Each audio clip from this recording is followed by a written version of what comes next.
एक गांव में रामू नाम का एक गरीब किसान रहता था। रामू के पास थोड़ी सी जमीन और कुछ जानवर थे। उसके जानवरों में से एक मुर्गी थी जो उसकी सबसे प्रिय थी। हर दिन रामू अपनी मुर्गी का ख्याल रखता और उसे अच्छे से खिलाता पिलाता था। एक दिन रामू ने देखा कि उसकी मुर्गी ने एक सुनहरा अंडा दिया है। पहले तो वह हैरान हुआ, फिर उसे बहुत खुशी हुई। उसने सोचा, ये तो बहुत कीमती अंडा है, इसे बेचकर मैं कुछ पैसे कमा सकता हूँ। रामू ने वो सुनहरा अंडा बाजार में बेच दिया और उससे उसे बहुत सारे पैसे मिले। अब रामू हर दिन उस मुर्गी का इंतजार करने लगा ताकि वह और सुनहरे अंडे दे सके। हर सुबह जब रामू उठता तो उसे अपनी मुर्गी के पास एक सुनहरा अंडा मिलता। धीरे धीरे रामू बहुत अमीर हो गया। वह अपने पुराने दिनों को भूलने लगा और अब उसे अपनी गरीबी का एहसास नहीं होता था।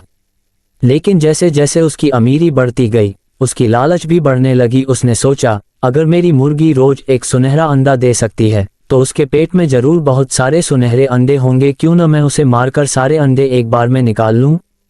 रामू ने बिना सोचे समझे अपनी मुर्गी को मारने का निश्चय किया। एक दिन उसने अपनी मुर्गी को पकड़ा और उसे मार डाला। जब उसने मुर्गी का पेट काटा तो उसमें कोई भी सुनहरा अंडा नहीं मिला। रामू बहुत दुखी हुआ और उसे अपनी गलती का एहसास हुआ। अब रामू के पास न तो मुर्गी रही और न ही सुनहरे अंडे। उसने अपनी लालच के कारण सब कुछ खो दिया। रामू अब फिर से गरीब हो गया और उसे अपने किए पर पछतावा होने लगा। उसने सीखा कि लालच बुरी बला है और हमें हमेशा संयम और धैर्य से काम लेना चाहिए।